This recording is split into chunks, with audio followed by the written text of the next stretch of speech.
So we were going to talk about we were going to update on a couple of movies that we talked about. Yeah. Give it a quick spooky season update Right. on some stuff that we had talked about in our actual Halloween episode. Yeah. Well, you see, I don't know if this happened to you, but at the stroke of midnight on October 31st, the calendar reset at Groundhog's Day, but like a whole month's worth. So it's now it was like October 1st, the following day. Thank fuck. Yeah. What's today? Today, judging October by the the 5th. calendar, it's October the 5th. Right, yeah. Yeah. Definitely not November the 5th. Never forget the Samhain. Anyway, so like it's still Halloween, and we're gonna keep doing that until I feel satisfied. It could be a minute. Fair. But I watched a couple of the horror movies that we had not come out when we did that episode, when we recorded that episode. Yes. Which was Halloween Ends, Hellraiser, the new one. Yeah. And then Lady Hellraiser. And then Mona Lisa and the Blood Moon. Yeah, the Anna Lily Amarpour film. And fuck me, wouldn't you know, I hated all of them. God damn it. Seriously? Yeah. All of them? I didn't, well, hate's a strong word. And yeah. Because I remember you messaging me at the end of Halloween Ends, and you were Yeah. like, God damn it, that was stupid. Yeah, I was pretty upset that it was as dumb as everybody said it was. I was like, oh, those haters, they just don't know how to have an open mind. No, it was shit. God damn it. It was pretty dumb. I think I had read somewhere that the original idea for this new trilogy was to have all three movies happen in a single night of Halloween. Yeah, and like actually film them all back to back to back, right? Which would have been sweet. And I understand why they couldn't do that, kinda, to a degree.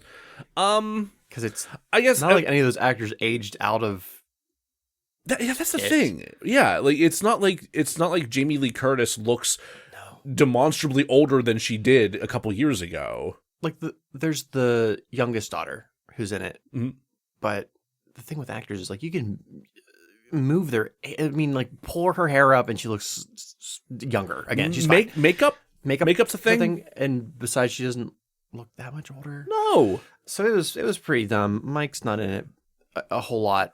They did some things with Jamie Lee Curtis's character Laurie that were questionable, but I ultimately didn't care. That's not a good sign for a film.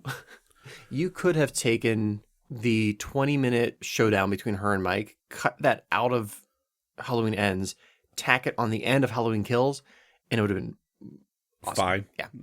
That's what they should have done then. That's what they should have done. Oh, God damn it. Yeah. Because spoiling Halloween Kills, at the end of it, Laurie's daughter is killed by Mike Myers. And if she had just shown up at her house after that had occurred and then had the final showdown with Mike, the end, great. But they shove like it's not a subplot because it's the whole plot, but a plot where a kid's like, yeah, maybe I'll be a Michael. Oh. And then he's like, and use Mike as my secret weapon. Because he's a killing machine, which I don't know how to tell him that that's what happened with Freddy versus Jason. And it was just as stupid then.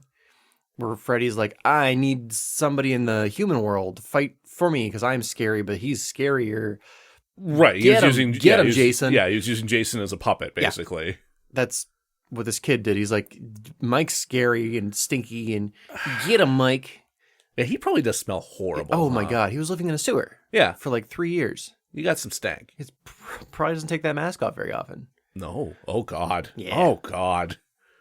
I worked at a Halloween haunt of some sort, like not exactly a haunted house, but like an offshoot of like a hayride thing when I was part of a church youth group way back when, and they gave me like one of those cheesy latex masks to wear for the entire time. It was like a giant skull with a top hat. Nice. And that thing stank like hell at the end of that night. I cannot imagine what that Shatner mask smells like after all these years. So did not succeed in satisfying whatsoever. That sucks. I'm going to spoil. If you don't want to know the ending, just close your ear holes for the next like a minute. Sure. So after the fight, Jamie Lee Curtis, I can't remember what all leads up to it, but she basically takes Mike's body and throws it into one of those like choppy compressor things that like grind up everything. Like a wood chipper? Kind of, but like for industrial shit. Industrial shit. Yeah. Okay. And like the whole town's there, and it's like, look, the town is released from the trauma of having to deal with this dickhead for all those years. I mean, and I didn't hate that. It did. You have to deal with the trauma of a Watching a human body. watching a human Right. body get mulched, but Yeah. just, But I was like, okay, if your goal is to end the Mike Myers trilogy, they kill him. Yeah, That's be done with it. and like watch him be mulched, you did it. Yeah, So I didn't hate that. Anyway, Hellraiser. yeah. The one I was like really hopeful for. Yeah, this is the one I was really excited Yeah. for. Like the trailers for it looked fucking great. It's not terrible. Okay. I think I watched somebody, like rank all the Hellraisers, and this one came in third or fourth on the list. That's not bad. Yes and no.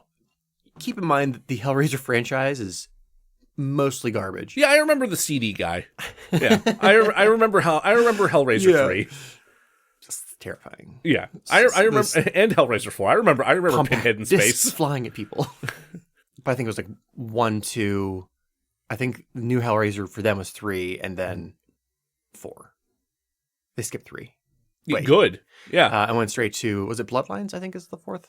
I Hellraiser? think The one that's like surprisingly interesting. Not Yeah. good. But yeah, interesting. it's not good, but it was definitely more interesting than 3. Yeah, and I would agree with that. 2, I probably would have. You put 2 first, Oh yeah, it's 2, 1, which I agree with. and then it's hard to say if the new one or the fourth one. It depends on what I'm in the mood for. Because the new one, it's really pretty in the way that Hellraiser can be. It's really interesting. Yeah. The mansion that's the main set is basically a giant. Is Faraday cage the word I'm looking for? Maybe not. Maybe, I don't know. I'm Anyway, it's Yeah. meant to trap those Cenobites. sure And the pervert prison, if you it's will. forget Faraday cage, it's a pervert prison. So they had a lot of interesting ideas, but the lead actress did a pretty good job. Cool. It's really predictable. You'd think in a series involving a puzzle box that you'd want the narrative to be more of a puzzle that you have to solve, like more of a mystery. You wouldn't want it to be quite so predictable. I wonder if I'd never watched a Hellraiser, if I would have liked it more. Because I'm like, okay, well, I know what's gonna. It's the box is the bad things. Cenobites appear, not nice. Sure. But if it was my first time watching it, as I was being introduced to this world for the first time, I probably would have liked it more. Interesting. Okay. I think the biggest bummer about this movie is that I don't know that it did well enough to merit further iterations.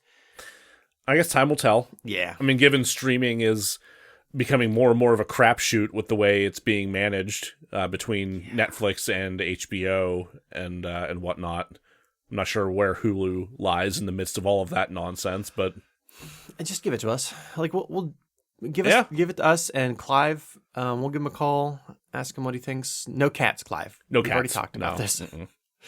And then the last one was Mona Lisa and the Blood Moon. Yes. Which I was pretty bummed about because I wanted that to be good. Right, I a wanted that to be girl who good so walks badly. A girl walks home alone at night is so it's fucking amazing. good. Oh my god! And then this one was a movie.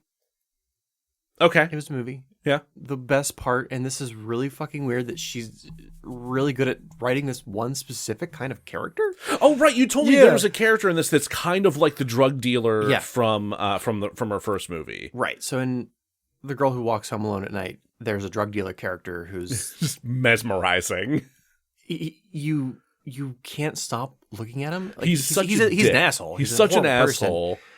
But God, is he fun to watch? Yeah. It's just So in this movie, it's about this girl. I can't remember if she is experimented on or just naturally has these powers, but she escapes. yes. Just is telekinesis the one where you can move things? That's telekinesis, yeah. Okay. Yes, I think she has that. Or no, she has the other one. Where she can be like, hey, do that thing. Telepathy? Telepathy. Yeah. Okay. The doctor, Professor X, not the Jean Grey. Telepathy, yeah. Yeah. Okay, yeah. And she runs into these like kind of douchey, like the guy in the first movie, like a douchey drug dealer, except for he's like the good version. Like he's still obnoxious and a dick, but he like means well. Interesting. Yeah. Okay. So any scene he was in, because he was just like a sub character. Yeah. He shows up for like 10 minutes here, 10 minutes there, any scene he was in with Mona Lisa was amazing. Okay. And then the rest of the movie, I'm like, it's fine. That's overall really disappointing, but Yeah. also I'm glad that at least had those shining moments with that character. So weird. Fucking wild. Yeah, I did watch a lot of great movies this Halloween, but those three were not them. And neither was the one we're here to talk about today. I hate this movie so much, and I'm excited to get it out of the way so that we can talk about the next 2 episodes that we have planned, Yes. which we're not going to worry about right now. But I'm going to yell at this movie for the next 2 episodes, I guess. Yes. Welcome to DeRazzled, the podcast that takes award-winning worst films and fixes them. Maybe. We're going to try, okay? It's really bad. I'm host, Jack Culbertson, here to suffer alongside me, as always. Also host, Joe Nealis. Happy belated spooky season, everybody. I mean, early. Yeah, Early? yeah. Current. Yeah. DeRazzled. We're basically the pathologists of the movie world, determining what killed a film before reanimating its useless corpse. DeRazzled. Unrazzling movies, unmovies, and Jack's existential dread. I'm working on like a new intro to kind of like encapsulate all of our garbage.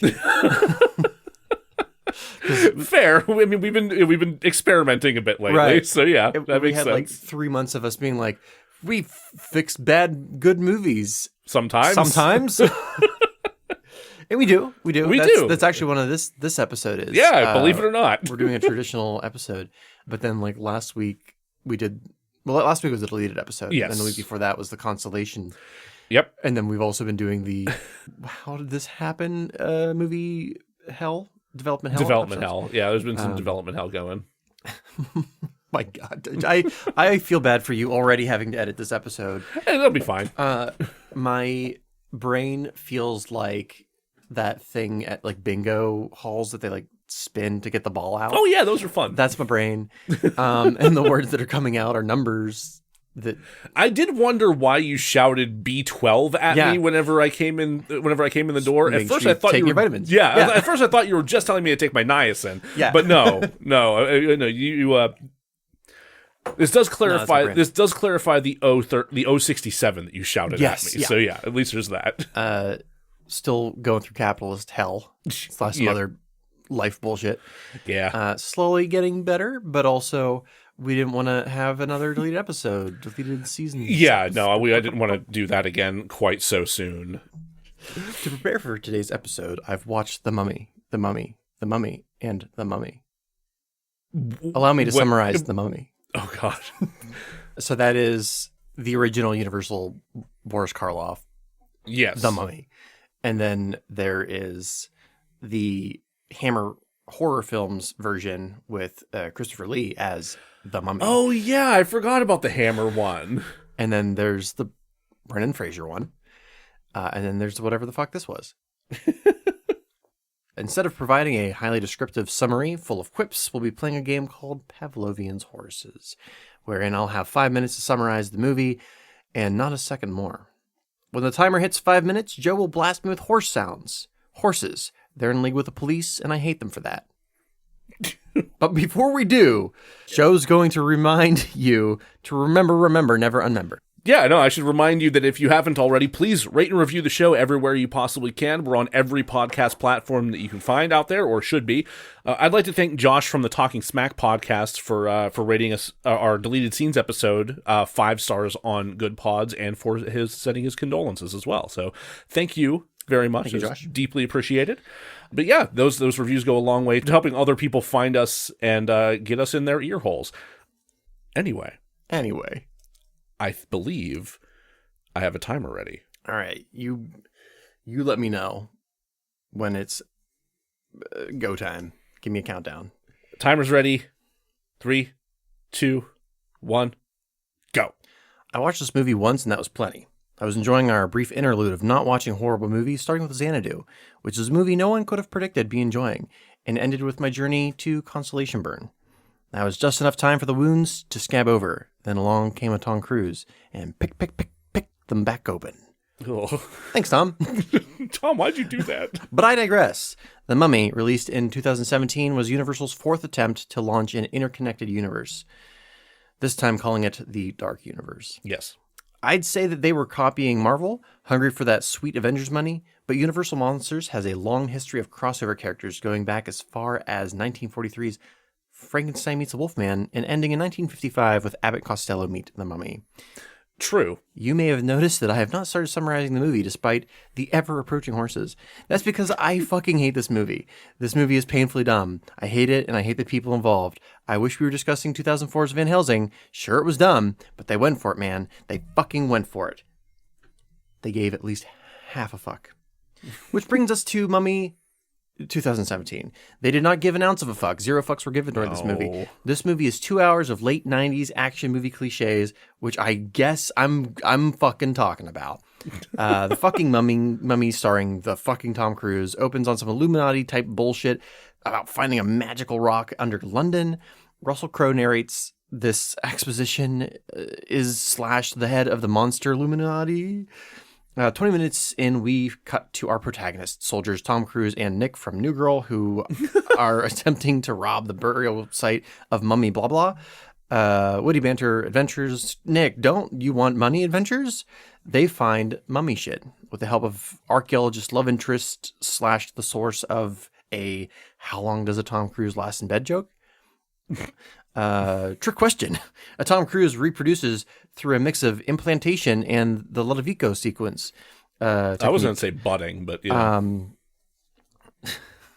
There's this X-Men character in New X-Men by Grant Morrison that every time his skin flakes off, it's another clone of the thing. It's probably the worst. I really don't want that to be how Tom Cruise think that reproduces. Might be, he keeps doing these effects, but I think it might just be... You're eking closer to horses here, Jack. Oh, fuck, right. A moment of silence for poor Katie Holmes.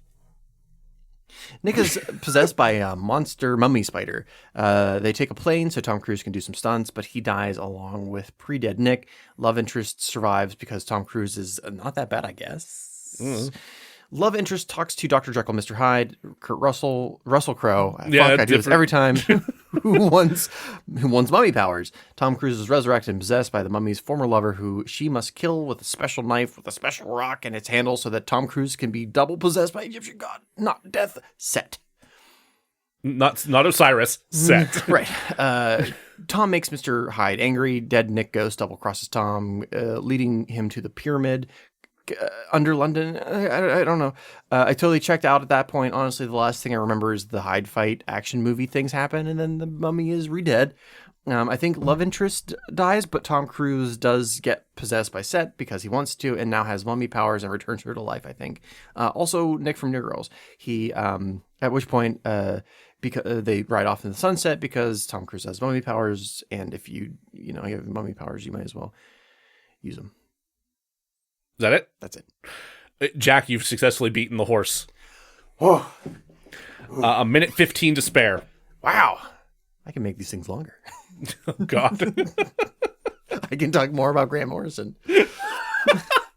I am astounded that you actually got an X-Men a tangent in there and still made the time. Well, I fucked up the reference to Clockwork Orange, so I figured I should probably do one for me. Fair. Good Lord. Fuck this movie. Yeah, it's really bad. I hate it. I'm so mad that it exists. Like I mentioned earlier before we started recording, this is not the worst thing that we have watched. It's really bad, though. It might be one of the laziest things we've ever watched. I would agree with that. It's one of the laziest made films that we've ever watched, I think. Should we stop for a break so I can go scream in the backyard? I mean, do you need that? Do you need? Yeah, no. Yeah. We can. Yeah, no, we can take a quick break and let our anchor ad do their thing, and you can scream out your frustration. All right, I'm gonna go scream. Bye.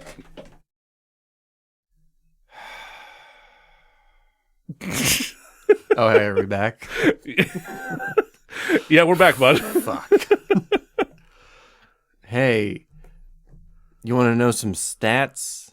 Yeah, let's get some stats on this movie, because this was nominated for some Razzies, wasn't it? It was. Yes. Do you know what the scores are? No, I don't know the Great. scores, actually. So general Rotten Tomato score. What do you think? Okay, so tomato meter. Oh man, I'm gonna guess a 40. 15. Oh wow, Yeah. I was overly generous. Okay, I thought there were gonna be some Tom Cruise fans who would just not be able to acknowledge how bad this was. But Right. Well, audience score. audience score is probably closer to a 40 then.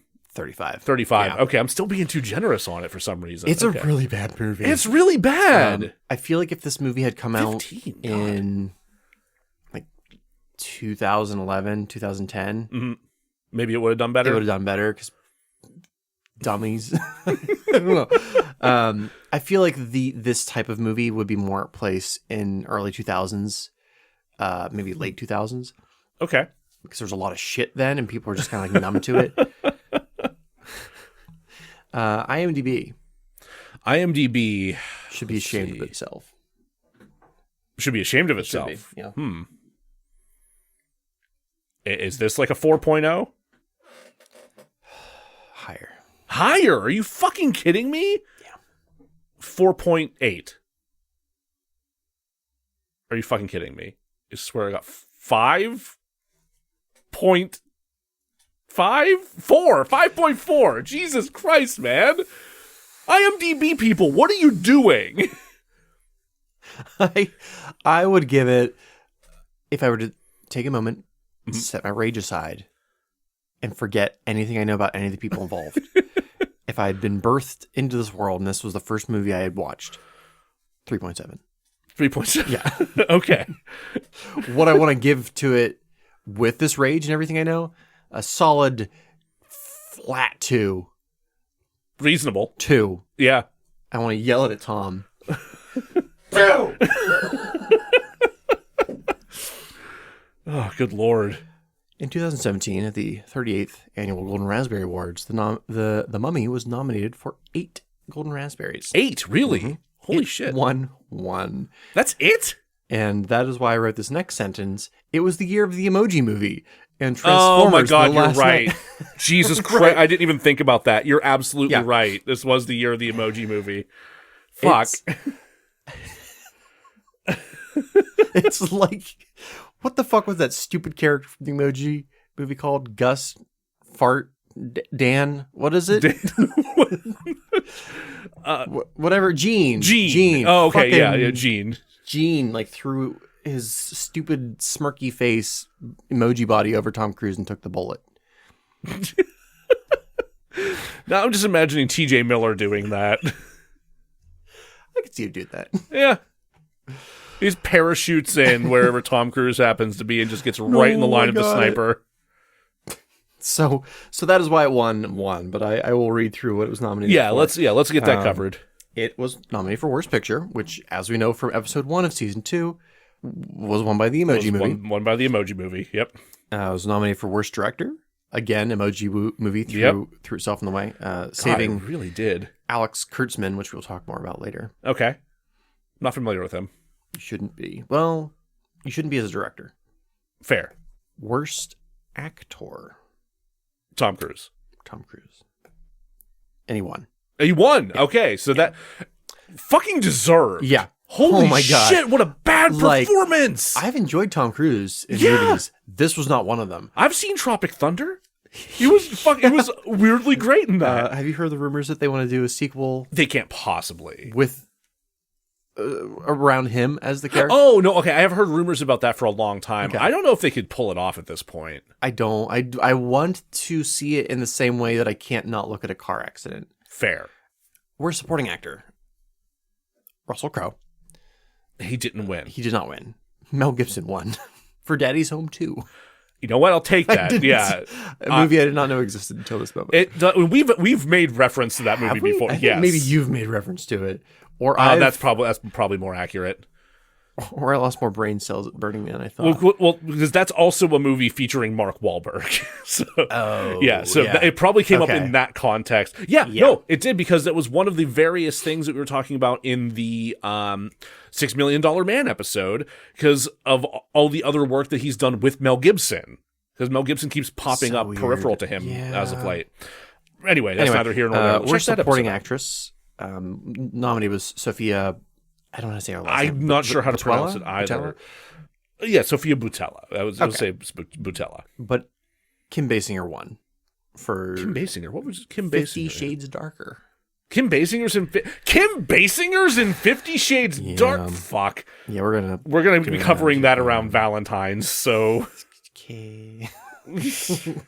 hey, you put it on the schedule. I know. I'm an asshole. Worst prequel, remake, ripoff, or sequel. Again, was won by 50 Shades Darker. Yes, which I'm sure it's deserved, but we'll get to it eventually. Yeah. I refuse to engage with that until we absolutely have to. Sorry, it's just had another typo. So worst screenplay was won by the Emoji Movie. Right. Yes. I'm not reading those names. We already did that. No, we've already held them responsible. However, for The Mummy, it's David Cope, Okay. Christopher McQuarrie, and Dylan. I forgot to copy his last name. Just Dylan? So Dylan? Dylan, fuck you, Dylan. Fuck you, fuck off, Dylan. Dylan. Fucking Dylan. David Cope and Christopher McQuarrie are on a ton of shitty summer movie scripts. What else are they known for? Movies? you didn't write down examples? I did not. I should have. It's just one, like, especially David Cope, whenever I see his name, I try to avoid that movie if possible. He especially is on movies where what I refer to as like script by committee, where like 16 people have worked on the script. It just keeps getting redone over and over and over and over again.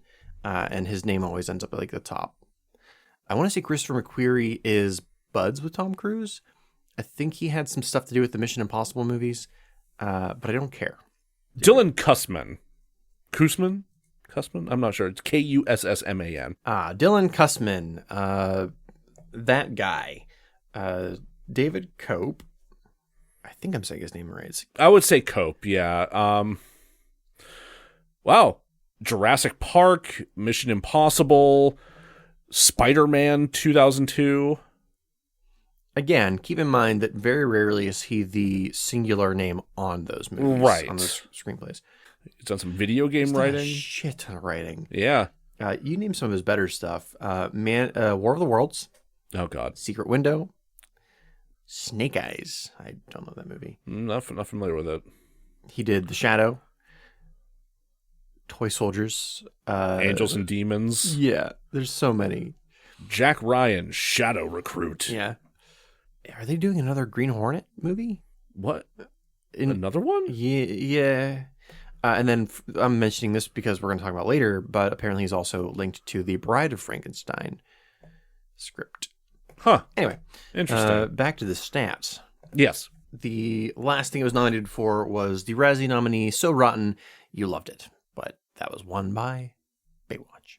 So Rotten, You Loved It. Yeah, So Bad It's Good. Yeah. Type. That Which it was not. This is not that. I'm a little upset it even got nominated I for think that. pretty much like all the best pictures were. Mm. Because if I recall, it was like a put up to a vote by the internet type thing. Oh, it was one of those. Yeah. No, that tracks. Oh, and then McQuarrie here, I'm seeing Mission Impossible Fallout, Edge of Tomorrow. Oh, another Tom Cruise. Another Tom Cruise. Yeah, he's got a bunch of Tom Cruise stuff on here. Tons of Mission Impossible stuff, it looks like. Valkyrie, again, Tom Cruise. Mm-hmm. Jack Reacher, Tom Cruise. I wonder if he's... Good Lord. So, certain actors... Jack the Giant Slayer. Not a Top Gun Maverick. God, this guy just write fucking Tom Cruise movies? So what likely happens is they'll have a script, right? Like The Mummy. And then Tom Cruise will become attached and they'll have somebody come in to rewrite the dialogue to fit Tom Cruise's shtick. And that's... I'm going to take what a step the fuck in the dark. happened with this one? Right. Just... that would be my guess. How the fuck did they write Tom Cruise like he was Nathan Fillion, though? Probably because there was like 8 writers attached to this, and some stuff got left over from a previous draft. It must have, yeah. Yeah, which brings us to the critique. All right. Hey, let's talk about what worked for The Mummy. Starting with the cast. Fuck. That's a genuinely difficult task because I'm not... Yeah, they're all pretty bad. They're all pretty bad. When you have characters making such illogical jumps, decisions, it's hard to like any character. I think the titular mummy, Sophia Boutella. Yeah. did the things that a mummy would do. I think there's an argument to be made that she's the best performance in the film. The bar's really low. The bar's practically on the ground. Yeah. Annabelle Wallis wasn't terrible. She was the love interest, the archaeologist. Like she wasn't terrible, but she was also kind of given shit to work with, and was the most shit. And playing off of what has to be like the worst performance I've ever seen from Tom Cruise. But we'll get to that. Yeah. With Sophia Boutella, and this has been debated, but originally her character was much larger before Tom Cruise signed on, and probably the McCreary fella was like, hey, let's beef up this Tommy part for Mr. Tom. Yeah. And she basically was reduced to like a supporting character, antagonist. She barely has any lines. She's just a visual character. Yeah. It's, which I found very frustrating. Yeah. But we'll get to that a little bit more. Russell Crowe was serviceable. It was not it was by far not the worst performance I've seen from him. I actually really liked his accent change between Jekyll and Hyde. I thought that was effective. I thought that the CG on him was not, but we'll talk about that later. Yeah. Otherwise his performance was just fine.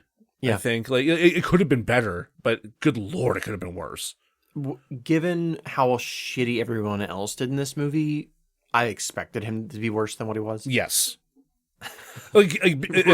After having ridden along with Tom Cruise's perspective throughout this film, I was really ready. I was mentally braced for Crowe to be just dog shit, and he wasn't. I thought he was okay. He was very okay. He was very okay. Yeah. So the story, I didn't mind the secret society aspect.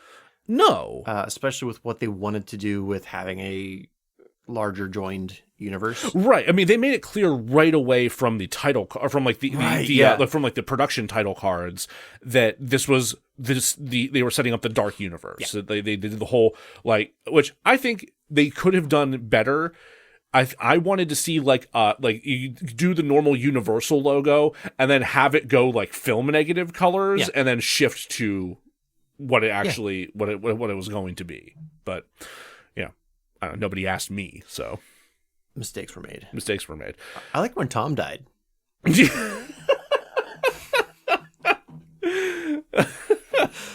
Like both as an actor, but also as a story beat.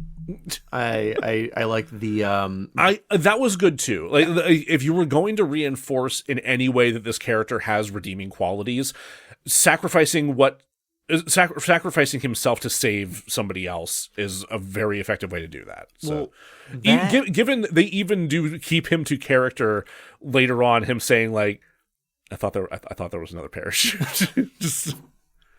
I mean more in like a story structure kind of way where you have the protagonist and you literally kill them off. Yes. Was the smallest amount of interesting. Yes. I'd agree with that. I also didn't mind the mummy switcheroo at the end. Kind of hey, for this dark universe going forward, it's actually going to be Tommy C who's the mummy. Yeah. Which like as a twist, I don't mind. I do feel a little bit bad for the actress who was playing the actual fucking mummy. Right. Yeah, she got screwed out of her own movie. Yeah, basically. And if mercifully there's not, kind of. We'll get to it. I would hope that they would have the both of them as some form of the mummy in a future movie. Right, because they showed us that they covered her husk in mercury again and sealed her up again. So like there's room for her to potentially come back. Yeah, and I visually I actually liked the mercury thing. The mercury was pretty cool. Did it make sense? No.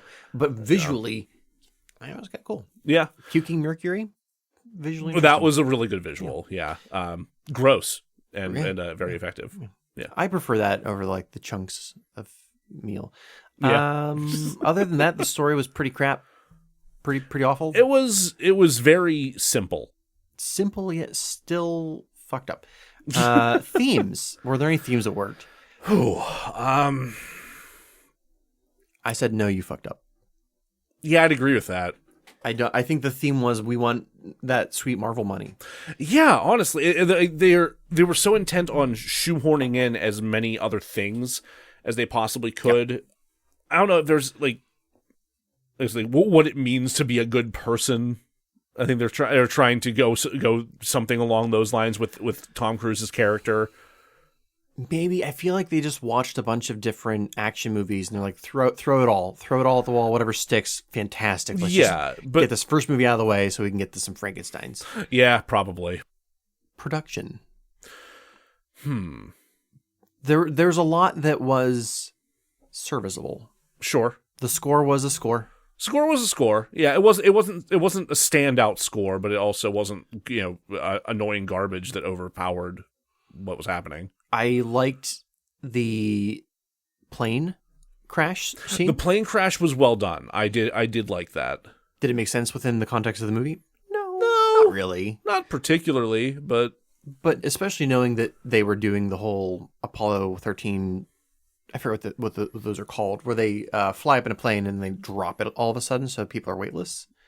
Anyway, it's something that they do occasionally for films whenever a Tom Cruise is there and demands it happen. Yeah.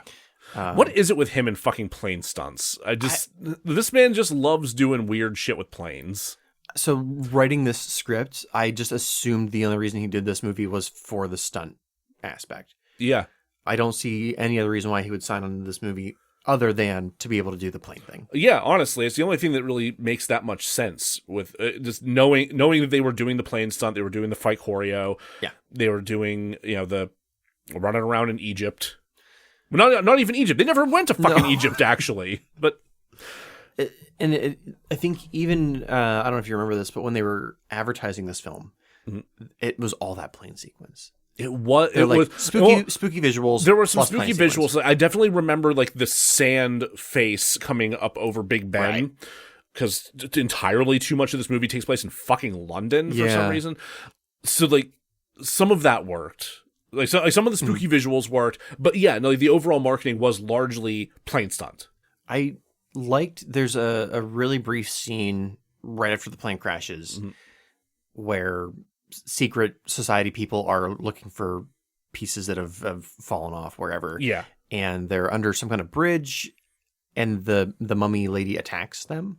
Yeah. But I thought was like, oh, okay, this is actually meant to be scary. Yes. The actual visuals of the mummy sucking the life out of people, I thought that worked. Yeah. Also, the animations of her healing and regenerating, I thought that was effective. I thought that part of the production I think was done well, but aside from that stuff, all right, let's get to it. Let's get to straight to what didn't work. There's so fucking much. Tom fucking Cruise. If we're starting with cast, Tom Cruise does not work in any way, shape, or form at any point in this movie, even with the stunts. None of that excuses this performance. It is lacking any kind of energy or coherence. It genuinely, when I say it feels like he's channeling Nathan Fillion, it's no, you stole a role that was written for Nathan Fillion and are just trying to mime or mimic him. That's all it is. All of his mannerisms, vocally, the way his eyes move, his tics and everything, it really looks like he just watched a bunch of Nathan Fillion, which makes me so angry in a number of ways that we'll get into as we continue on with the story and the production, what doesn't work there. See, for me, hearing you say that this was a Nathan Fillion approximation, to me that's the older version of a Brendan Fraser. Yeah, basically. Which I wouldn't want Brendan Fraser to be in this one. No, and we'll get to that as well. Yeah, as much as I fucking love the Brendan Fraser absolutely. ones, it's just So this was in production for so long. The script was being rewritten over and over and over again. Okay, that I think there were bits and pieces of previous drafts that were mixed and mashed, kind of piecemeal together. And Tom Cruise's character specifically changes scene to scene and what he's trying to do. Yeah, there's no consistency. like there are scenes where he's a Nathan Fillion, Brendan Fraser type character. There's also scenes where I'm like, oh, okay, this is like a Mission Impossible Tom Cruise. Then there's like, oh, this is like a Tom Cruise from Top Gun era. Like, which version of Tom Cruise are we getting? Yeah. But also, what kind of hero? Like, does it want to be a Jurassic Park kind of action adventure? I don't know. But It's genuinely a good question. Yeah, this literally, and you're not fucking kidding whenever it comes to this script being in the works for a long fucking time either. I just pulled up the stats here on IMDb about this. Literally, script work started September 25th, 2012. Yeah. And then continued on in various stages with writers being replaced and revisions being done all the way up until pre-production started in November of 2015. I get the vibe that as soon as Tom Cruise signed on, they're like, all right, let's change directions entirely. Yeah, I would not be surprised. Because I think that they saw Tom Cruise, they saw what he normally is able to pull as far as an audience and numbers go.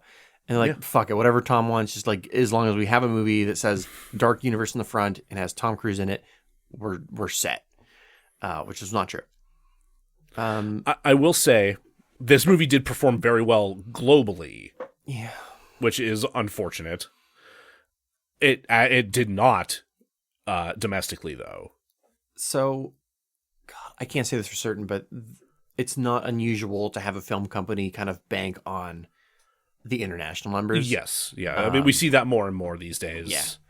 It's like, okay, well, the movie's going to do kind of mediocre in the States, but we've made it accessible to the widest amount of an audience you can get, which is action. It's a little bit spooky.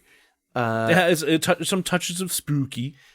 We know the international audience is going to show up. Yeah, because it's understandable that action's understandable in every language, and spooky, got it.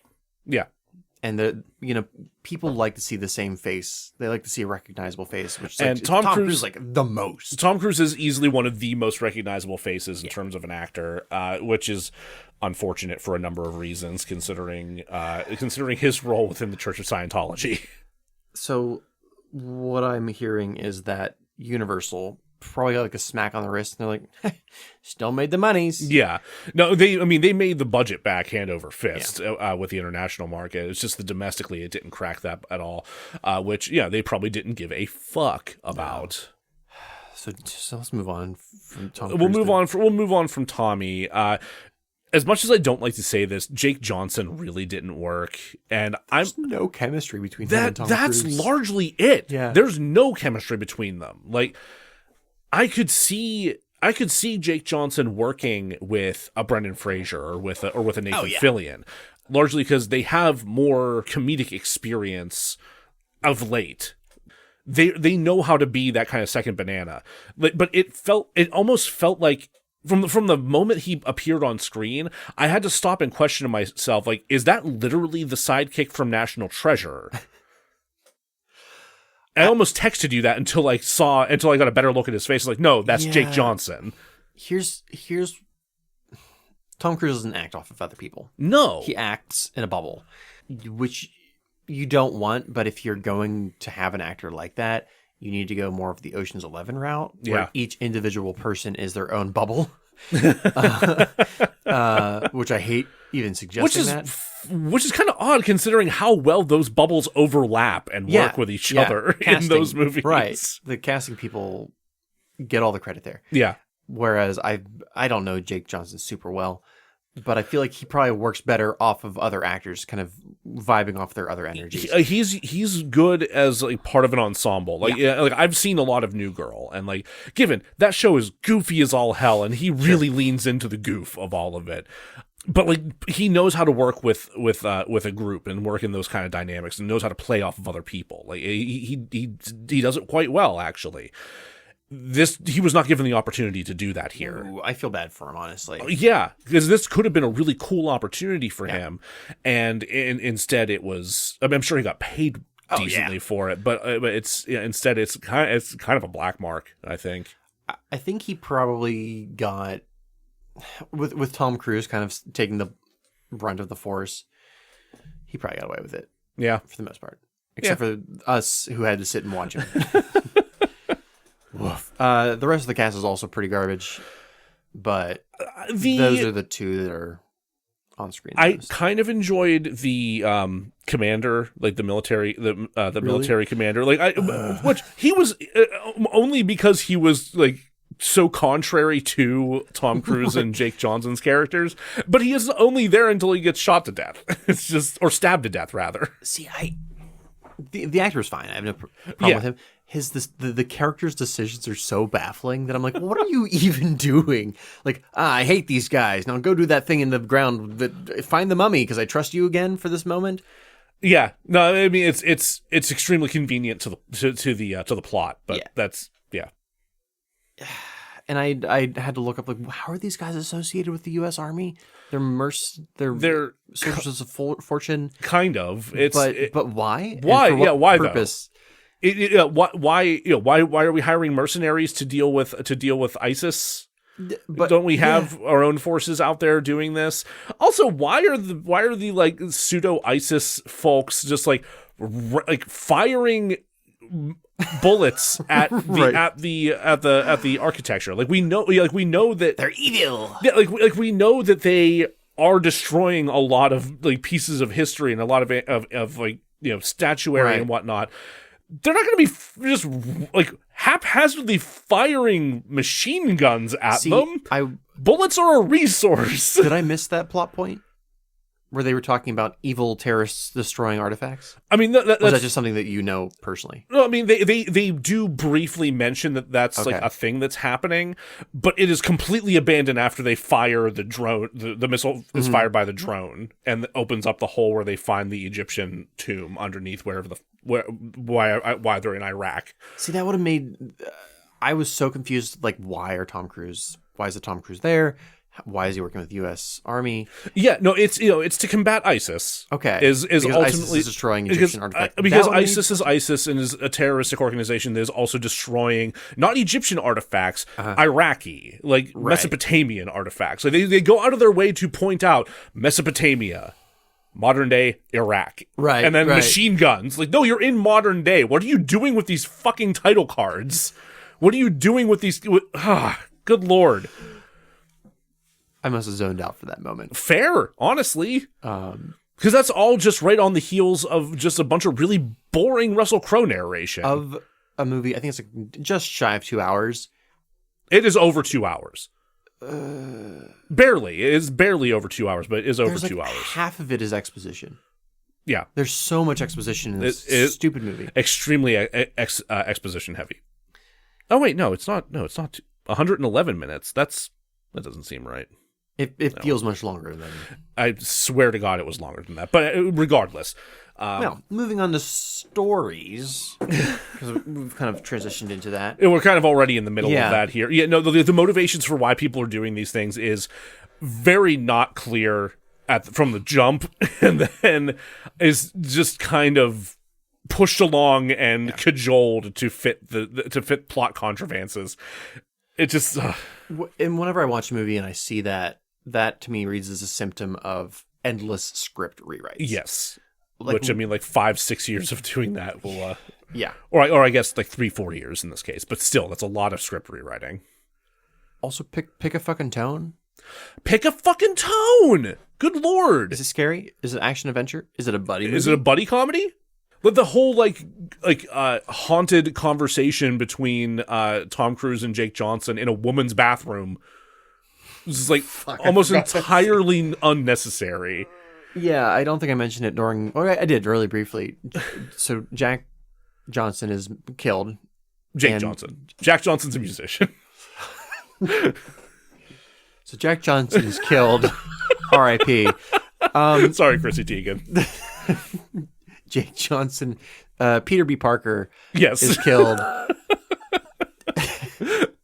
and continues to show up to force the plot along. Yeah, he's like ghost. Yeah, because we know that they are both cursed. He cursed because he got bit by a camel spider, which is weird. It's really dumb, and it doesn't make any sense why that would be what happens there. They are scary looking. They are. I mean, they're big fucking spiders. I did not like them. No. like, it makes more sense for Tom Cruise's character to be cursed. Like, we get that Right. whole, because he's ultimately what frees Amonette from the mercury pool or whatever. Yeah. So yeah, he shoots the protective barrier like a fucking idiot, and it raises up, and he makes eye contact with it and becomes cursed. Sure, I can follow along with that. Why does the spider bite do it? Why does the spider bite do it to Jake Johnson's character? And then why does that mean that he gets to haunt Tom Cruise? Plot reasons. Also, when the hell would he have had the opportunity to go back and get his body at the end of the film? Huh. Yeah, I didn't think And of that little bit of further, like, sequel bait shoehorning that they're Oh doing my- in the final moments. So the entire second episode of this 2-part series is basically the forcing of the dark universe into existence, and the many times that Universal has tried to make it happen. Excellent. They tried so hard to will it into existence. Yeah. To say it's happening because we're saying it's happening. Mm-hmm. It's happening. It's happening. And, like, you can really tell whenever they're bringing Tom Cruise's character into meet with Jekyll, like, all the bottles and jars filled with fucking mermaid tails and Black Lagoon monster parts and literally just a Dracula skull. Also, the book from The Mummy. Also, the book from The Mummy. Yeah, and that is just a quick visual reference that you're only going to really get if you've seen the Brendan Fraser Mummy film. Which, if you're going to watch The Mummy, or The Mummy, watch The Mummy with Brendan Fraser. With Brendan Fraser and Rachel Weisz. Yes, it's fucking great. I do remember watching, it was a couple of years ago, we rewatched the Brendan Fraser one, and I remember as a kid being terrified of the scarabs going underneath the skin. Yeah. The CGI is not held up, but it's still like fun. The CG's not held up, but like it's still a terrifying concept. Like, and what carries that movie, what makes it good is the charisma and the connection and the chemistry between the characters. Because it's genuine. It felt. It translates so well into the performances. That and just Amenhotep is great. Yeah. He's such a good villain. Man. Did they watch that one, you think? They had to have. Ever? I fully expect that the writers were definitely watching it and trying to figure out how to channel some of that charm. And they just failed. They failed miserably to do that. We'll get into this for the fix, but I feel like they should have veered entirely away from that style of film. Yes. You really did it well with the Brendan Fraser version. You don't need to try to do that do it again. No. Story, blah, blah, blah, didn't work. Just fucking disgusting. Army, not great. Why hide one mummy? Why hide one mummy? Why hide one mummy? Anyway, the protagonist was garbage.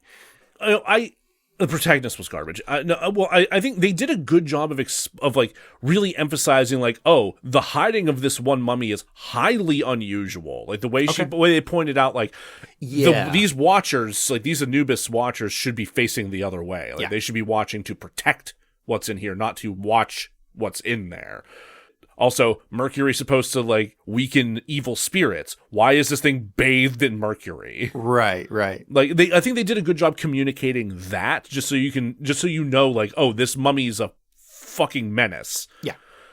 And then they do her dirty from that point on. But why Hyde want mummy? What? Why Hyde want the mummy? Why he want it? Oh, sorry. I keep hearing it as so I'm gonna add words to this so you understand what my brain's doing. Yes. I keep thinking that you're saying, why would you just hide the one mummy? Oh, no, she's mean. She's mean. Yeah. No. Yeah. Why does Edward Hyde want the mummy? Why does Dr. Jekyll want the mummy? Why does Dr. Jekyll want the mummy? And then ultimately, why does Mr. Hyde want the mummy? Right. Yeah. Good fucking question. That's wildly unclear. He is maybe just a collector, like he likes collecting things. Why does Jack have so many Batmans? Why does Jack have so many Batman? Why Batman so many have? Why does Dr. Batman have so many Jacks? Oh no. Oh my god. Hey. So I think like they're trying to hammer in some narrative that Hyde is leading or Jekyll is leading like a force to combat evil. right? Isn't that kind of what's happening? I didn't get it.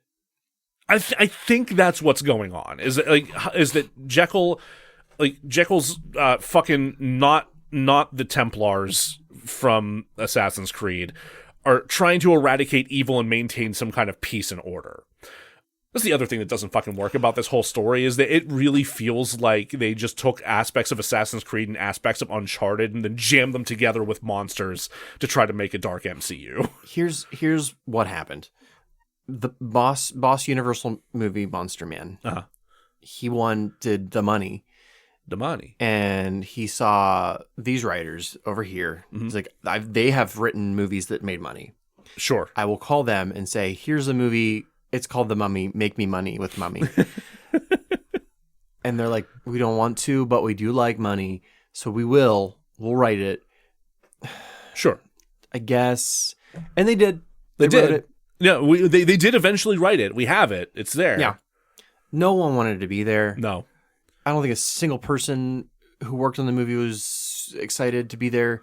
There was one grip. There was one grip. It was just like, yeah, I love my job. Buoyed the entire production. Even Crafty was like, fuck this. This fucking movie. No, we're just you are getting iceberg lettuce. You got saltines and Kraft singles. Fuck off. Fuck this movie. Hey, let's go. Let's go home. Let's go home. All right. Yeah, I wish we can go home. Yeah. I think we've said all that we need to say for part 1 at this point. I don't want to talk about how bad this movie is anymore. It's bad. There are a lot of The Mummies, 4 in fact, that I watched. Yes. If you're going to watch 3 mummies, skip this one. Yes. If you had to pick 3 out of the 4, then it's Fraser, it's Karloff, it's Lee.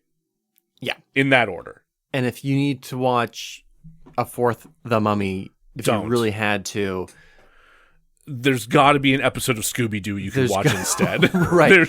Or watch Abbott and Costello meet the Mummy. You know what? There it is. Yeah. No, I would happily watch Abbott and Costello over this.